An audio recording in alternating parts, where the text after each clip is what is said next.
प्रभु में आपका आज फिर से एक बार इस नए दिन में 23 अप्रैल 2020 आपका हार्दिक स्वागत करते हैं।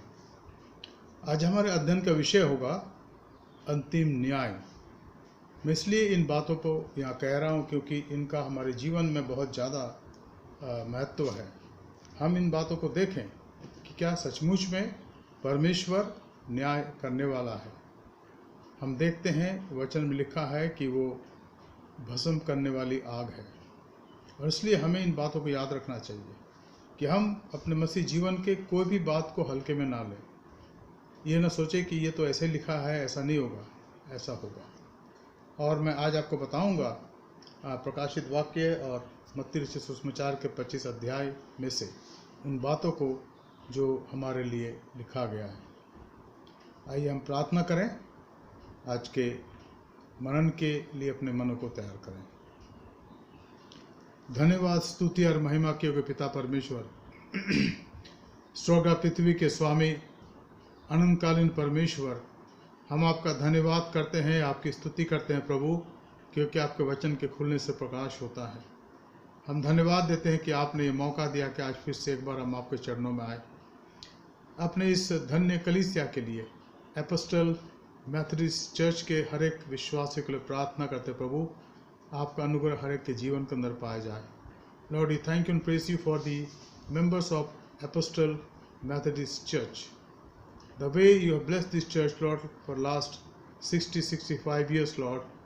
We have seen your grace and mercy in our lives, and as today we study for a while, today the 23rd of April 2020, we pray God that prepare our hearts and minds so that we may understand the planning of yours for our future. Lord, we know that you died for all of us so that you became our atonement, our expiation. By believing in him, you Lord, we are saved from that condemnation, and we are in your kingdom. We thank you, Master. We pray God for this congregation. Let your grace be upon each family, each parents, each elder members of our family, each youth and child, each parents. Lord, we pray for your grace upon all of us. Lord, today we may be having some needs in our lives, personally, collectively, socially. Lord, you meet our needs, Lord, from your bounty. And oh Lord, we know that since we trust you, Lord, our life is always happy and always peaceful and always full with all heavenly hope and joy. And this morning, this evening, Lord, we come to you and we pray, God, that speaks to us so that your word may enlighten our souls and we may be lifted up, Lord, and able to exalt and glorify, magnify your name. We pray, Lord, for anyone who is not well today. We pray, God, in our congregation or our friends. Lord, we pray thou touch and heal, Master, so that they may be healed and exalt and magnify your name. We thank you, Lord, for helping us to pray for our granddaughter, Deborah, Heidi. We thank you, Lord, that you have touched her. And I hope, Lord, that she will continue to grow as they are here, Lord, for this lockdown period. And Lord, we pray for her parents, her sister, and after some time, Lord, they'll go back to Duncan Hospital, Raxall. Thou would open the door for them so they may reach there and able to continue to serve there for your glory. We pray, God, for all those who are not well. In the name of Jesus, we pray, God, to touch them, heal them, and let them glorify your name. As we meditate upon your word, Lord, speak to us. Prepare our hearts and mind. In Jesus' matchless name I pray. Amen. प्रिय मित्रों, आज हमारे ध्यान का विषय होगा मत्ती रचित सुसमाचार उसका 25 अध्याय, और हम उसके 31 पद से पढ़ेंगे जहां अंतिम न्याय का वर्णन है। मत्ती रचित सुसमाचार उसका 25 अध्याय 31 पद से। यहाँ यूँ लिखा है, जब मनुष्य का पुत्र अपनी महिमा में आएगा और सब स्वर्गदूत के साथ आएंगे तो वह अपनी महिमा के सिंहासन पर विराजमान होगा और सब जातियाँ उसके सामने इकट्ठी की जाएंगी। और जैसे चरवाहा भेड़ों को बकरियों से अलग करता है, वैसा ही वह उन्हें एक दूसरे से अलग करेगा। वो भेड़ों को अपनी दाहिनी ओर और बकरियों को बाईं ओर खड़ा करेगा। तब राजा अपनी दाहिनी ओर वालों से कहेगा, हे मेरे पिता के धन्य लोगों, आओ उस राज्य का अधिकारी हो जाओ जो जगत के आदि से तुम्हारे लिए तैयार किया गया है। क्योंकि मैं भूखा था और तुमने मुझे खाने को दिया, मैं प्यासा था और तुमने मुझे पानी पिलाया, मैं परदेसी था और तुमने मुझे अपने घर में ठहराया, मैं नंगा था और तुमने मुझे कपड़े पहनाए, मैं बीमार था और तुमने मुझे मेरी सुधि ली, मैं बंदीगृह में था और तुम मुझसे मिलने आए। तब धर्मी उसको उत्तर देंगे, हे प्रभु, हमने कब तुझे भूखा देखा और खिलाया, या प्यासा देखा और पिलाया? हमने कब तुझे परदेसी देखा और अपने घर में ठहराया, या नंगा देखा या कपड़े पहनाए? हमने कब तुझे बीमार या बंदीगृह में देखा और तुझसे मिलने आए? तब राजा उन्हें उत्तर देगा, मैं तुमसे सच कहता हूँ कि तुमने जो मेरे इन छोटे से छोटे भाइयों में से किसी एक के साथ किया, वो मेरे साथ किया। मैं अंग्रेजी भाषा में पढ़ना चाहूँगा। Matthew chapter 25 verse 31 onwards. When the Son of Man comes in his glory, and all the angels with him, then he will sit on his glorious throne. Before him will be gathered all the nations, and he will separate people one from another, as a shepherd separates the sheep from the goats. And he will place the sheep on his right, but the goats on the left. Then the king will say to those of his right, come, you who are blessed by my Father, inherit the kingdom prepared for you from the foundation of the world. I was hungry, and you gave me food. I was thirsty, and you gave me drink. I was a stranger, and you welcomed me. I was naked, and you clothed me. I was sick, and you visited me. I was in prison, and you came to me. Then the righteous will answer him, saying, Lord, when did we see you hungry and fed you, or thirsty and gave you drink? And when did we see you a stranger and welcome you, or naked and clothed you? And when did we see you sick or in prison and visit you? And the king will answer them, truly I say to you, as you did it to one of the least of these, my brothers, you did it to me. I think this is a very, very important, very, very crucial account for us to understand. मैं सोचता हूँ मित्रों, ये एक ऐसा बहुत बड़ा महत्वपूर्ण विषय है जिसको हमें समझने की और जानने की आवश्यकता। We cannot simply go on and say that we are not able to understand. These are very clear. In Matthew 25, it is very clear. Therefore, we need to understand. And I like to also read few verses from the book of Revelation, chapter 20 and 11 onwards. Book of Revelation, chapter 20, which talks about the same throne and the judgment time. I'll read in Hindi first and then in English. Revelation chapter 20, 11 onwards. फिर मैंने एक बड़ा श्वेत सिंहासन और उसको जो उस पर बैठा हुआ देखा। उसके सामने से पृथ्वी और आकाश भाग गए और उनके लिए जगह ना मिली। फिर मैंने छोटे बड़े सब मरे हुओं को सिंहासन के सामने खड़े हुए देखा और पुस्तकें खोली गईं। फिर एक और पुस्तक खोली गई, अर्थात जीवन की पुस्तक। जैसे उन पुस्तक में लिखा हुआ था, वैसा ही उनके कामों के अनुसार मरे हुओं का न्याय किया गया। समुद्र ने उन मरे हुओं को जो उसमें थे दे दिया।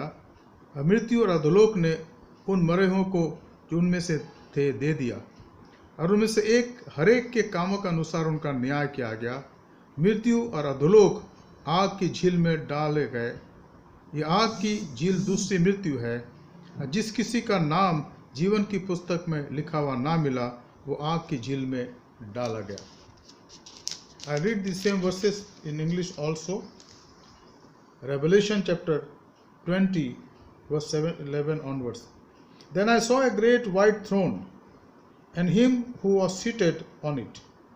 From his presence earth and sky fled away, and no place was found for them.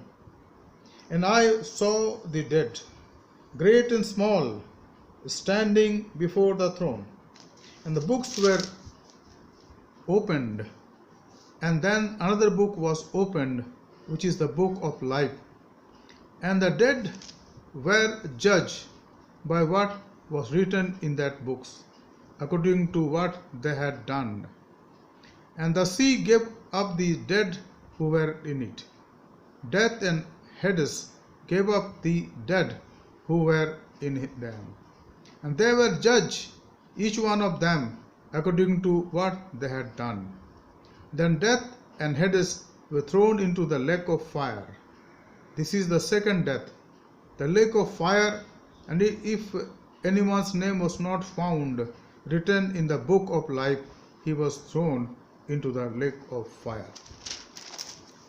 Now this is what we read here in a very authentic way, how Jesus will judge one day everyone.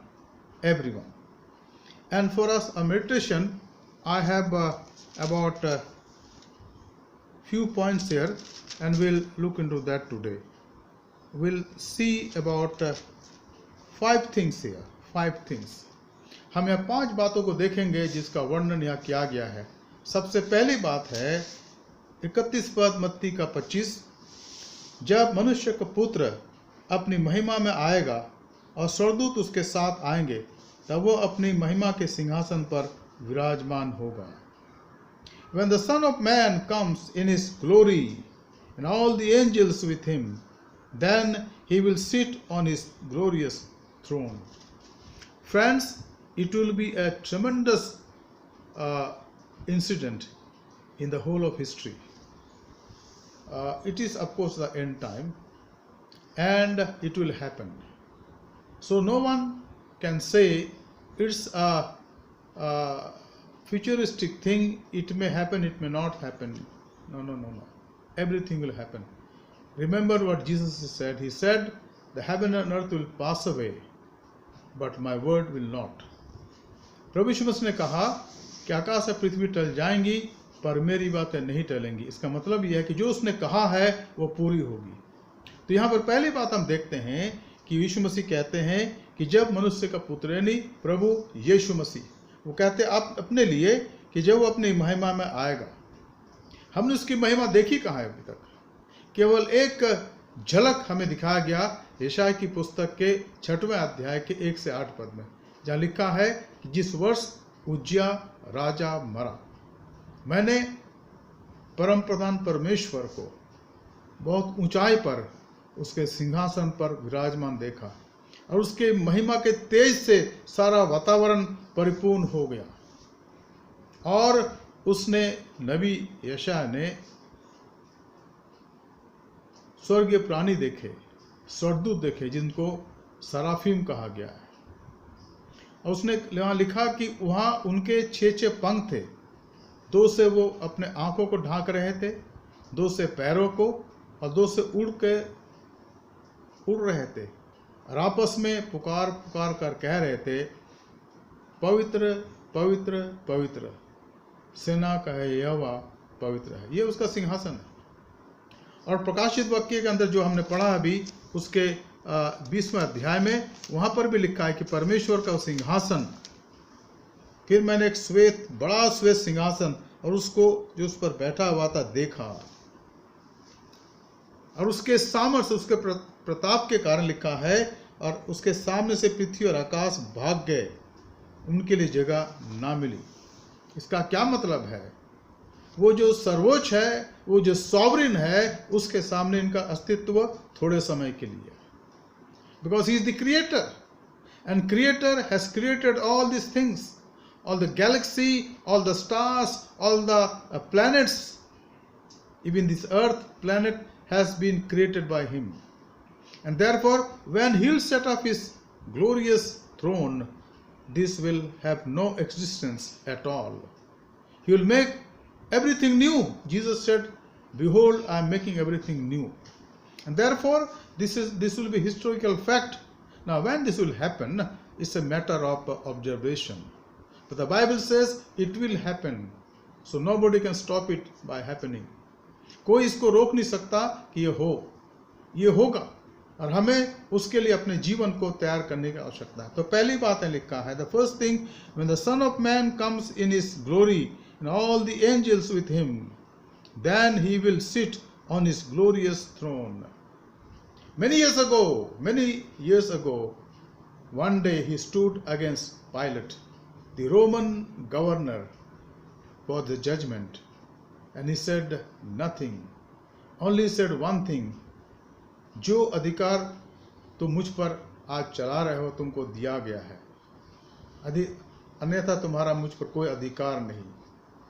He said, the authority you are imposing on me has been given to you, otherwise you don't have any authority over me.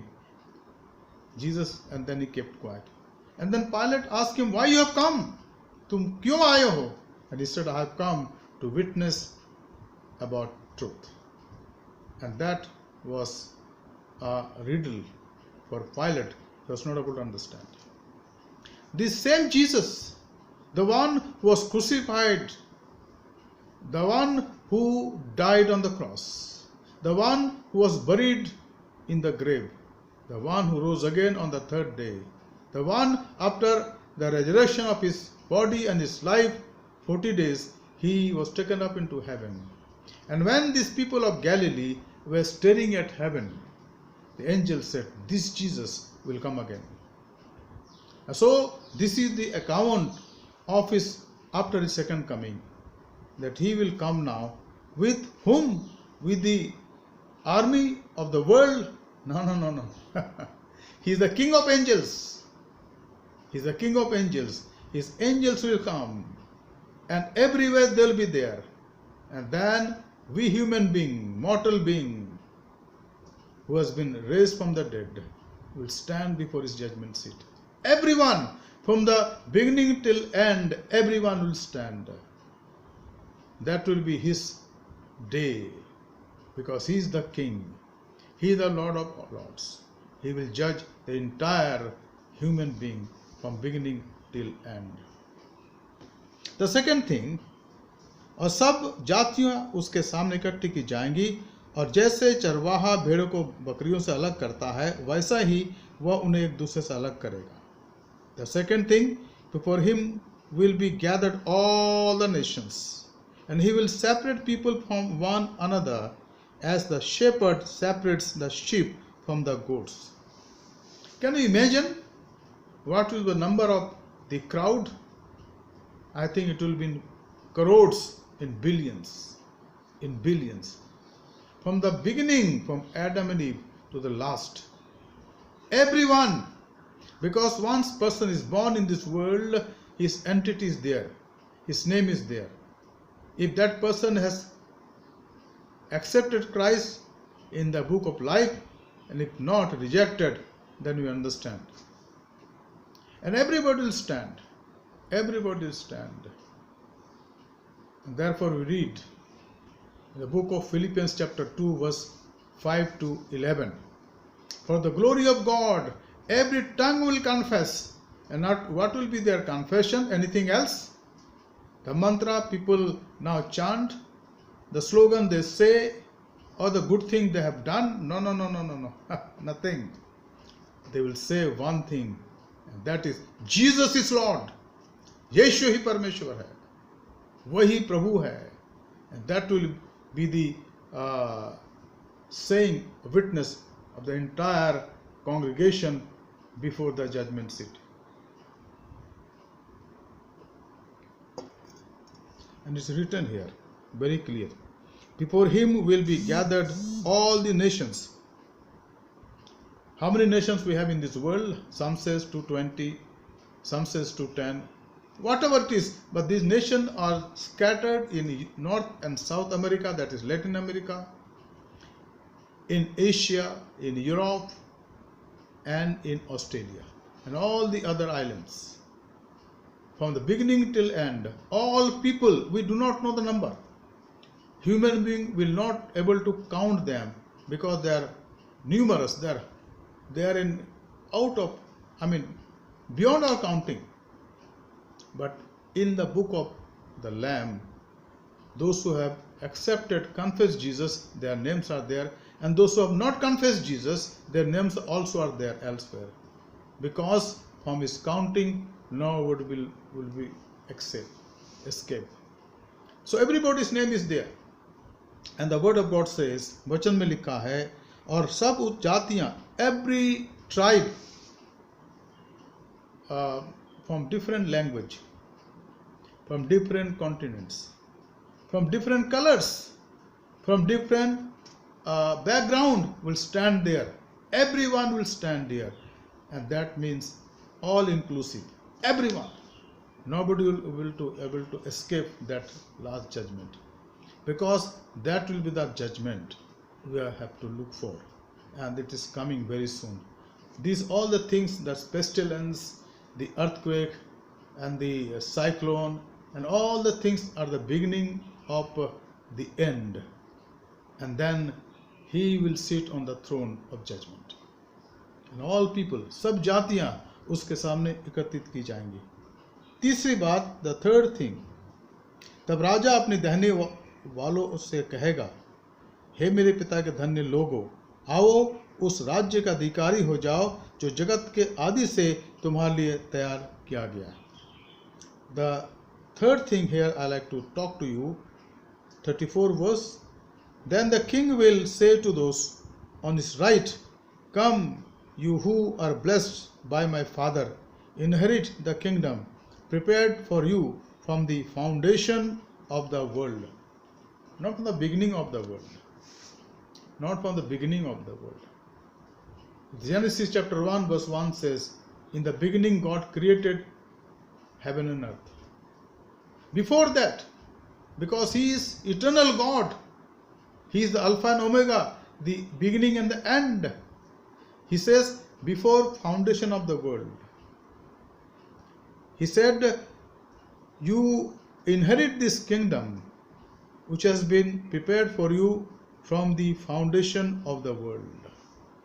What does it mean? It means that in his computer, in his understanding, everything happened as though it is happening here in 1,000 years. The word of God says, for God, 1,000 years is for him for one day, and one day is like for him 1,000 years. वचन में लिखा है कि परमेश्वर के लिए, परमेश्वर के सामने 1000 वर्ष एक दिन के बराबर है और एक दिन 1000 वर्ष के बराबर है. तो यहाँ पर इस बात को हमें समझने की आवश्यकता है कि अगर यहाँ पर लिखा है कि यीशु मसीह कहते हैं कि हे मेरे पिता के धन्य लोगों, आओ उस राज्य का अधिकारी हो जाओ जो जगत के आदि से तुम्हारे लिए तैयार किया गया. इसका मतलब यह है कि परमेश्वर की मनस्थिति में, परमेश्वर की योजना में, उसकी समझ में वो जगह बनाया गया. यीशु मसीह ने यही तो कहा. यूहन्ना उसके 14 अध्याय के 1 और 2 पद में उसने कहा, तुम्हारा मन व्याकुल ना हो, तुम परमेश्वर पर विश्वास रखते हो, मुझ पर विश्वास रखो, क्योंकि मेरे पिता के घर में तुम्हारे लिए, सबके लिए जो मुझ पर विश्वास करते हैं, रहने की जगह है. और मैं जा रहा हूं ताकि तुम्हारे लिए जगह तैयार करूं. मेरे पिता घर में तुम्हारे पास सबके लिए जगह है और वो जगह तैयार किया जाएगा ताकि जहां मैं रहूं वहां तुम भी रहो. और यीशु मसीह यहां पर यही कहते हैं. वो कहते हैं, तब मेरा पिता जिसने उस जगह को तैयार किया है, उसके लिए राजा उनको कहेगा, हे मेरे पिता के धन्य लोग, आओ उस राज्य का अधिकारी हो जाओ जो जगत के आदि से तुम्हारे लिए तैयार किया गया है। अब इसमें वो कौन कौन से लोग होंगे जो अधिकारी होंगे? यहाँ पर 5 बातें हैं मित्रों, ध्यान दीजिएगा। हमारे जीवन के अंदर जो अच्छे कार्य हैं, खासकर जो सेवा के कार्य हैं, उसका महत्व इस दुनिया में भी और कल को भी रहेगा। और इसलिए जब हम आपको कहते हैं या प्रभु के सेवक आपको कहते हैं कि हमें उन लोगों की मदद करनी है, तो जितना भी हो सके हम दें, अपना हाथ ना रोकें। क्योंकि जो कुछ आज मेरे पास है, आज जो कुछ था, आज जो कुछ होगा, ये उसका है। बाइबल में लिखा है, परमेश्वर कहता है कि तुम मुझे क्या दोगे? समुद्र की मछलियां तो मेरी हैं और सारे जानवर तो मेरे हैं और सारा धन मेरा है, तुम मुझे क्या दोगे?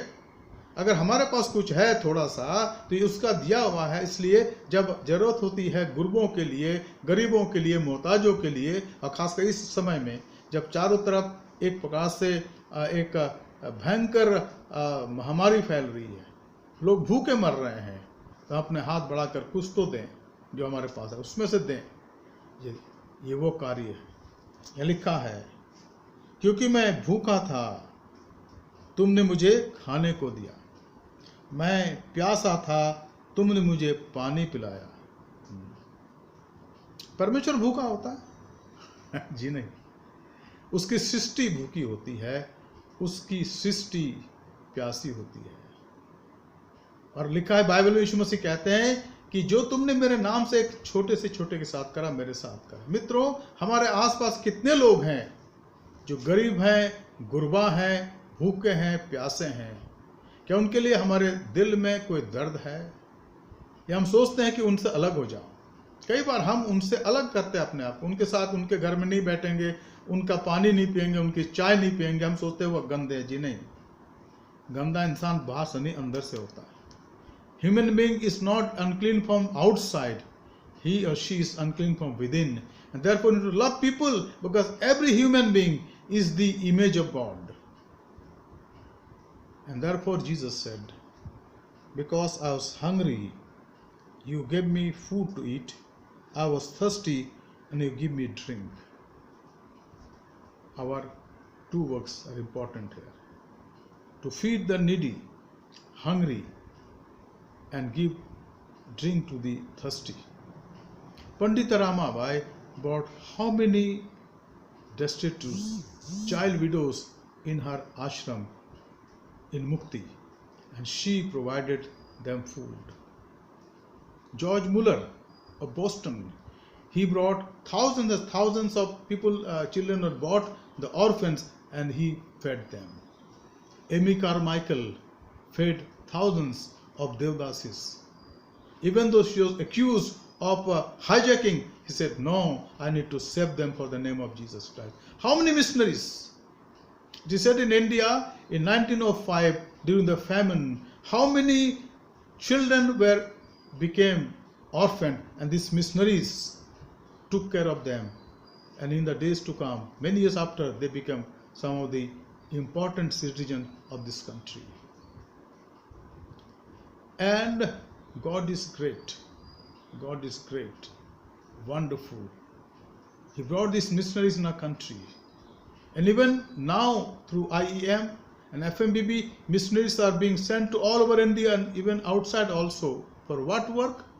To feed the hungry and to help them and to teach them how to read and write and to make them able in their lives. Then he said, second thing, third thing, मैं परदेशी था और तुमने मुझे अपने घर में ठहराया. He says here, I was stranger and you welcomed me. How many times we are apprehensive of the strangers? We say, no, we don't allow that person to come. I don't know him. I don't know her. What answer we will give to God one day? Dear friends, we do not know how you are entertaining Jesus, in what image. And therefore, we need to be careful about the responsibility we have now. Why I say now? Because now I breathe. अभी मैं सांस ले रहा हूँ, इसलिए अब ये समय मेरा है. कल जब सांस मेरी नहीं होगी, कल वो समय मेरा नहीं होगा, दूसरों का होगा. और इसलिए आज जो समय मेरे पास है उसका इस्तेमाल, उपयोग मुझे बुद्धिमानी से करना है. फिर यहाँ लिखा है, मैं नंगा था और तुमने मुझे कपड़े पहनाए. मैं नंगा था. I was naked and he clothed me. One of the stories my mother narrated to us recently, way back many years ago,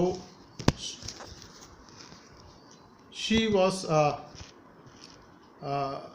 alone because my brother had gone to hostel to see his sons.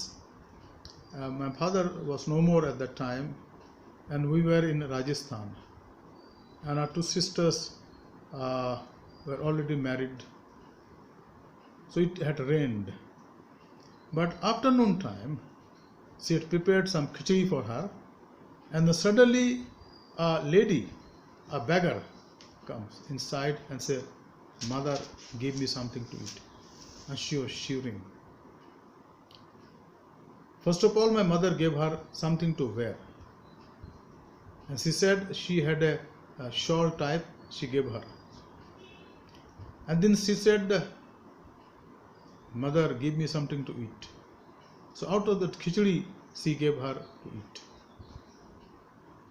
After she had eaten, मैं आपको कहानी बता रहा था जो मेरी माँ ने बताया हमें कुछ समय पहले, कि एक दिन वो दोपहर को घर में अकेली थी, क्योंकि मेरे छोटे भाई अपने बच्चों को देखने गए थे. हम लोग राजस्थान में थे. हमारी दोनों बहनें शादियां हो गई अपने अपने घरों में. और एक महिला, दोपहर का वक्त था, जिसको उन्होंने कभी नहीं देखा था, उनके पास आई और कहने लगी, वो कांप रही थी. उसने कहा, "माताजी, मुझे खाना खिलाइए." मेरी माँ ने उनको कपड़े दिए पहनने के लिए. माँ के पास शॉल था, उसने उसको दे दिया, उड़ा दिया.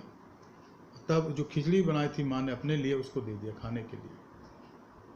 और खाने के बाद बहुत ही आशीष देते हुए निकल गई. और थोड़ी देर के बाद माँ बाहर का जाके देखा, वो लेडी कहीं नहीं थी, कहीं नहीं थी. तो मैंने कहा, "माँ, फिर आपने खिचड़ी बनाई?" उन्होंने कहा, "नहीं बेटा, जो खिचड़ी मेरे पास था, जो मैंने उसमें से थोड़ा सा दिया था, उसका पेट भर गया और मेरा भी पेट भर गया." या यही तो खास बात है. मैं नंगा था, तुमने मुझे कपड़े पहनाए. फिर लिखा है, मैं बीमार था और तुमने मेरी सुधि ली. मैं बंदीगृह में था और तुम मुझसे मिलने आए. ये सारे हमारे कर्म हैं जो हम करते हैं निस्वार्थ भावना से. इसको हमारे देश में कहा गया निष्काम कर्म. कार्य करते जाओ, फल की चिंता मत करो, फल वो देगा. कोई भी कार्य जो आप करते यीशु मसीह के नाम से, वो बेफायदा नहीं है. आपको उसका प्रतिफल मिलेगा, कोई भी कार्य. इसलिए यह यीशु मसीह कहते हैं, जब धर्मियों ने पूछा कि हे प्रभु, हमने क्या करा कि आप हमें अधिकारी कर रहे हैं इस बड़े राज्य का, जहां सुख और आनंद है, शांति है. यीशु ने कहा, क्योंकि मैं भूखा था, तुमने मुझे खाने को दिया. मैं प्यासा था और तुमने पानी पिलाया. मैं परदेसी था और तुमने मुझे अपने घर में ठहराया. मैं नंगा था, तुमने मुझे कपड़े पहनाए. मैं बीमार था, तुमने मेरी सुधि ली. मैं बंदीगृह में था, तुम मुझसे मिलने आए. चौथी बात, अब ये धर्मी उससे कहेंगे. The fourth thing is, then the righteous will answer him, saying, हे प्रभु, हमने तुझे कब भूखा देखा और खिलाया, अब तुझे प्यासा देखा और पानी पिलाया, और कब हमने तुझे परदेसी देखा और अपने घर में ठहराया, या नंगा देखा, या कपड़े पहनाया. कब देखा प्रभु? तो वो कहेगा, हमने तुझे कब बीमार और बंदीगृह में देखा और तुझसे मिलने आया. लिटरली वो इस बात को समझ नहीं पाएंगे कि हमने कब कब ऐसा काम करा. हमने दूसरों के साथ थोड़ा सा करा था, हमने प्रभु के साथ थोड़े करा था. पर प्रभु कहेगा, जो हमारे लिए आखिरी पांचवी बात होगी, इसको हम देखेंगे थोड़ी देर में. लेकिन यहाँ पर उनके मन में उत्सुकता को देखते, there's a curiosity in the minds of these righteous people who were standing at the right hand of Jesus Christ, the eternal judge. Jesus, when we did all these things for you, we don't remember. We don't remember, it doesn't come to our mind. They will be confused. They will think that He is giving us this all glory and all the wonderful place there in heaven without us doing anything. He said, no. You have done it. Your works are written in my book. And later on you can also see, maybe He will say that to them. I believe so. Because in heaven, in eternity, there will be no lack of time. We will worship Him, we will glorify His name with the angels, with the people of Old Testament and New Testament, people who have given their life for Jesus Christ as martyrs. Will be with them. And one of the books which was written by Dr. D.J.S. Dinakaran, he says, when he went into heaven in trance, he saw a lot of biblical character. He saw David, he saw Enoch, he saw many other people. So we'll see them and we'll be with them. We can ask them the question now we have in our mind. What had happened to you? Why did it happen to your life? Then there will be the time for us to get all the clarification. So righteous people will definitely wonder, why Lord you are doing to us all these things. ये धर्मी लोग सच में परेशान हो जाएंगे, पूछेंगे प्रभु आप ये हमारे लिए क्यों कर रहे हैं? हमने आपके लिए ऐसा कुछ तो करा नहीं, हमारे अंदर ऐसी कोई खास बात नहीं है, प्रभु आप ये काम हमारे लिए क्यों कर रहे हैं? And this brings us to the last 5th point. And the king will answer them, truly I say to you, as you did it to one of the least of these my brothers, you did it to me. तब राजा उनसे कहेगा, उत्तर में कहेगा, मैं तुमसे सच कहता हूँ. You remember one phrase of Jesus Christ, I tell you verily, verily. मैं तुमसे सच सच कहता हूँ. यहाँ भी लिखा है, मैं तुमसे सच कहता हूँ कि जो मेरे इन छोटे से छोटे भाइयों में से किया, उनके साथ किया, वो मेरे ही साथ किया. The answer is there. All the work that you have done in this world of your life, 30 years of your span of your life, 50 years, 60 years, maybe 100 years, you did it for me. And therefore, charity has no parallel. जो कुछ आप अच्छा काम कर रहे हैं, उसका आपके पास कोई पैरेलल है नहीं. तो क्या करना? करते जाइए. जब भी आप किसी गरीब को देखते हैं, मोहताज को देखते हैं, अपना मुंह मत फेरिए, उसकी मदद करिए. हाँ, कुछ हमारे देश में कुछ लोग अपना धंधा बना लेते हैं, वो अलग बात है, लेकिन कोई फर्क नहीं पड़ता. आप उनकी मदद करिए, आप उनकी सहायता करिए, क्योंकि अनजाने में अब परमेश्वर के पुत्र यीशु मसीह की मदद कर रहे हैं. You are unknowingly serving the Creator, the God incarnate, Lord Jesus Christ. मित्रों, हम कलीसिया के अंदर कई बार दान मांगते हैं. कई बार हम कहते हैं कि हमें गरीबों की सहायता करनी है. हम में से बहुत से हैं जो ध्यान देते हैं, बहुत से लोग ध्यान नहीं देते, कहते हैं भाई साहब लोग तो मांगते रहते हैं. पादी साहब मांगते नहीं रहते हैं. पादी साहब को मांगने की जरूरत है नहीं, कि पादी साहब ने अपने जीवन कलीसिया को नहीं, चर्च को नहीं, प्रभु को दिया है. कलीसिया तो जरिया है जो पादी साहब की जरूरतों को पूरा करती है. लेकिन जो भूखे और मोहताज हैं, यीशु मसीह ने कहा कि तुम्हारे बीच में ये हमेशा रहेंगे. अगर हमेशा है तो हम हमेशा उनकी मदद करते रहें. उनके दुख में, उनकी कठिनाइयों में, उनकी बीमारी में, उनकी परेशानी में उनकी सहायता करें. मदर टेरेसा का नाम हम सब जानते हैं. वो अल्बानिया से आई थी एक नन बनकर, और उन्होंने लॉरेटो कॉन्वेंट में पढ़ाना शुरू करा. लेकिन सन 48 में जब वो यात्रा कर रही थी, तब उन्होंने गरीबों को स्लम में देखा. और प्रभु की आत्मा ने कहा, एग्नेस, तुम्हारा कार्य वहाँ पढ़ाना नहीं है, तुम्हारा कार्य इन लोगों में है. जब वो कलकत्ता गई, सियालदा के आसपास, स्टेशन के आसपास जाती, लोगों को उठा लाती, उनकी सेवा करती. शुरू में लोगों ने बहुत कुछ कहा उनके लिए, अभी भी हमारे किसी व्यक्ति ने कहा कि उनके अच्छे काम धर्मांतरण के लिए थे। जी नहीं, गलत है ये। उस स्त्री ने अपने हृदय की आवाज़ सुनी, परमेश्वर की आवाज़ सुनी, और बाद में सिस्टर ऑफ चैरिटी संस्था की स्थापना करी, जिसे पोप ने रिकॉग्नाइज करा, और कुछ सालों के बाद उनको नोबेल प्राइज दिया गया और बहुत से प्राइज दिए गए। लेकिन वो सारा पैसा उन्होंने गरीबों की सेवा के लिए लगा दिया। आज सिस्टर ऑफ चैरिटी के हजारों संस्थान हमारे देश में और बाहर हैं, जहाँ गरीबों की सेवा की जाती है। और वो कहती थी कि जब मैं एक गरीब व्यक्ति को जो मर रहा है अपने हाथों में लेकर बाहों में उठाती, तो मैं उसके मुखड़े में यीशु मसीह का मुखड़ा देखती। यह है वो विटनेस, गवाही, जो प्रभु के निकट हमें लाता है। हम सारे काम तो शायद ना कर सके, लेकिन थोड़ा सा काम अब हमारे लिए मौका है। कितने ही मजदूर हैं जो अनस्किल्ड लेबर के रूप में हैं, जो स्टक हैं उन जगह पर, उनके लिए जहां वो रह रहे हैं, उनके लिए खाने के लिए भोजन नहीं है, उनके लिए बहुत तकलीफ है कि हम चर्च के रूप में उनके लिए कुछ कर सकते हैं। मैं धन्यवाद देता हमारे मैथडिस्ट मेन फेलोशिप के भाइयों का, जिन्होंने पिछले 2 रविवार के लिए दिन उनके लिए खाना बांटा, और अब 25-26 तारीख को और 2 या 3 तारीख को उनमें जाकर राशन बांटेंगे, उनकी मदद करेंगे। और अभी मेरे पास सुबह एक फ़ोन आया, हमारे यहाँ कोई लोग काम करते हैं, मजदूर लोग हैं, उन्होंने कहा साहब हमारे पास अब खाने को कुछ नहीं। मैंने कहा हमारे एक भाई को कि जब आप शनिवार को बांटें राशन, उनको भी देना। ये हमारा कार्य है। कलीसिया इसीलिए है कि हम दूसरों की मदद करें, जो भूखे हैं, प्यासे हैं, नंगे हैं, परदेसी हैं, बंदीगृह में हैं। अब उनकी सहायता हमारे जीवन की जिम्मेदारी है।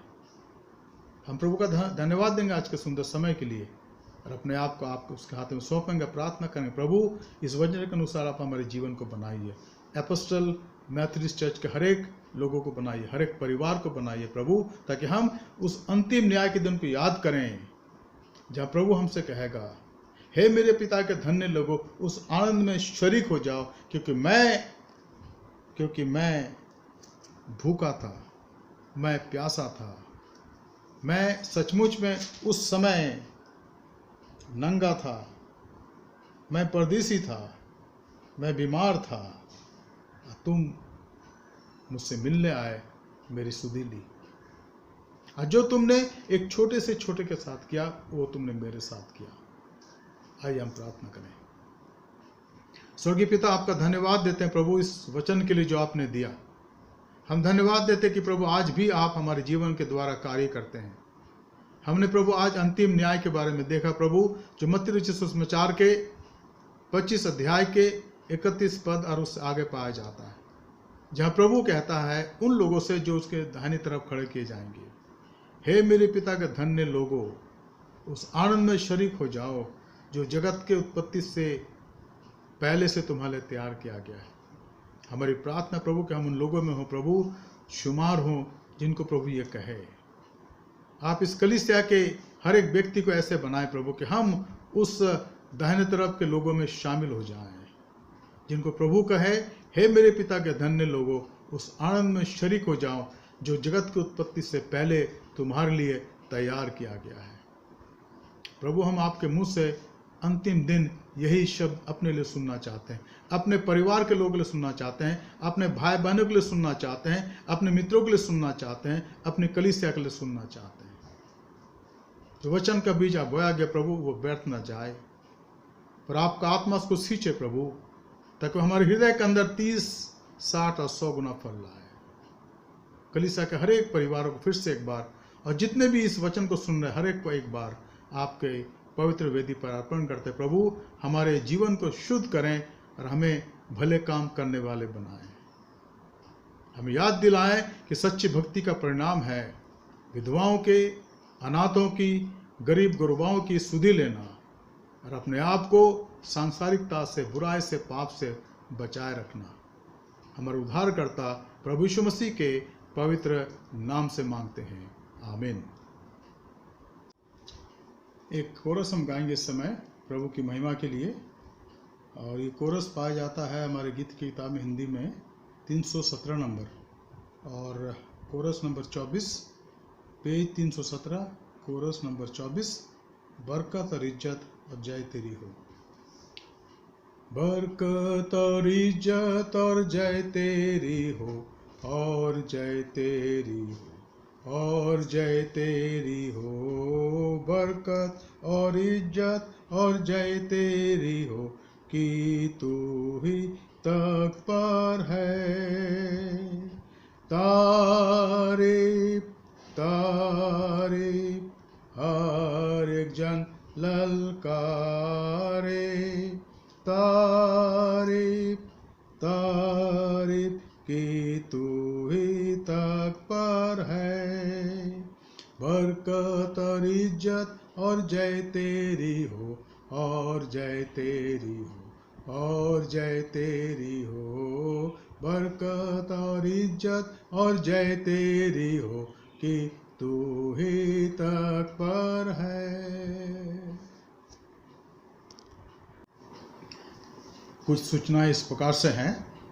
वो कहा कि हर शाम 6:30 बजे आप इसी जगह हमसे मिल सकते हैं और हम आराधना करते हैं और वचन से चर्चा करते हैं।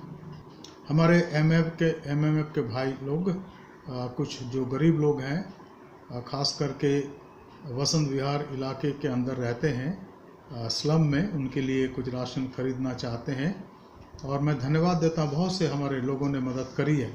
उनका धन मेरे पास उनके पास आया है और मैंने कहा है मिस्टर जेम्स अमोलिक से और मिस्टर जॉय सैमुअल से कि वो इनको जमा करें और शनिवार को मेरे पास उसका हिसाब रखे कि कितने लोगों ने दिया है। एक लिस्ट मेरे पास रहेगी और तब वो सामान लेने जाएंगे और एक रसीद होगी दुकान की। और आगे चल करके जब सब कुछ सामान्य हो जाएगा तो धन्यवाद पत्र के साथ जिन लोगों ने दिया उनका नाम और अमाउंट शायद ना लिखें, हम टोटल अमाउंट लिखेंगे, क्योंकि कुछ लोग नहीं चाहते कि उनके नाम को बताया जाए, लेकिन ज़रूर बताया जाएगा कि उनका नाम है, लेकिन अमाउंट हम नहीं लिखेंगे, टोटल अमाउंट बताएंगे और जो खर्चा होगा उसको वहाँ लगा दिया जाएगा नोटिस बोर्ड में, जिसको आप देख सकते हैं, जिससे कि सारा कार्य धन्यवाद के साथ ट्रांसपेरेंट भी हो और इससे ईश्वर की महिमा हो सके। तो आप लोग जो देना चाहते हैं मेहरबानी से अपना धन दीजिए, ताकि 26 तारीख या 25 या 26 को और 2 या 3 तारीख को ऐसे लोग जो मोहताज हैं, जिनकी आवश्यकताएं हैं और जिनके पास घर में खाने के लिए कुछ नहीं है, उनको हम थोड़ा सा मदद चर्च की तरफ से दे सकें। मैं जानता हूं कि आप ऐसा कर रहे हैं और आप करेंगे। प्रभु आप सबको आशीष दे। हमारी आराधना जो रविवार की है वो सुबह 10 बजे होगी 26 तारीख को, और उसके लिए अपने आप को तैयार करेंगे। और जो आराधना के अंदर हम भेंट आप देते हैं उसको आप दीजिएगा, उसके लिए दुआ होती है। उस भेंट को आप अपने घर में एक लिफाफे में रख दीजिए, तारीख के अनुसार अमाउंट लिख दीजिए, अलग तारीख की अलग एनवलप और उसमें डाल दीजिएगा। और जब चर्च में हम आएंगे, जब सब कुछ सामान्य हो जाएगा, तो सबके लिए मौका होगा कि हम उनको डेडिकेट करें और परमेश्वर के नाम के लिए उसको सौंप सकें। तो अब इन बातों को याद रखिएगा। आइए हम प्रार्थना करें। स्वर्गीय पिता, आपका धन्यवाद देते हैं आज के सुंदर समय के लिए जो आपने दिया। आपने हमसे बातचीत करी। हमारी प्रार्थना प्रभु कि जो आशीष हमने प्राप्त करे उसमें हम चल सकें और हमारे जीवन सचमुच प्रभु जी एक प्रेम भरे कार्य को करने का जीवन बन जाए। उनकी सहायता करने का प्रभु जो वास्तव में आवश्यकता में है, जिनकी आवश्यकताएं हैं। आज के इस सुंदर समय के लिए आपका धन्यवाद करते हैं। प्रार्थना करते हैं कि आपकी आशीष कलीसिया के हर एक जनों पर पाई जाए। हमारे उद्धारकर्ता प्रभु यीशु मसीह के पवित्र नाम से मांगते हैं, आमीन। अब हमारे खुदा यीशु मसीह का फजल, खुदा बाप की मोहब्बत, रूहुल कुद्दुस की हिफाकत और शराकत हमें हर एक के साथ इस समय और हमेशा तक होती रहे। And now may the grace of our Lord Jesus Christ, love of the Father and sweet communion of the Holy Spirit rest and abide with all of us now and forevermore. Amen. Jesus is Lord. May God bless you. Thank you. Tomorrow we'll meet at 6:30 evening for further Bible study and prayer. Thank you. God bless you.